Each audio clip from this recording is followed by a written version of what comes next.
wala na silang masasabi patungkol sa red tagging kuno, 'di ba? Hindi naman tayo yung nagtag sa kanila, hindi naman tayo yung nag-convict at nagsentensya sa kanila, isang korte ng Pilipinas.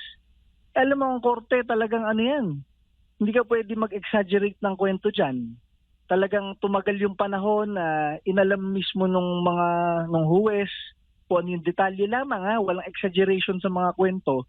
At mula doon, nagdesisyon sila na ito talagang dating kongresista ng Bayan Muna at incumbent na kongresista ng ACT Teachers na nagpapakilalang kinatawan ng mga guru sa Pilipinas, talagang ano sila, guilty sila, beyond reasonable doubt nakalagay dun sa papeles. Ibig sabihin, hindi nila matatanggi sa kahit anong senaryo na sila talaga ang nagdadala at nagdala doon sa mga kabataan ngayon sa NPA area.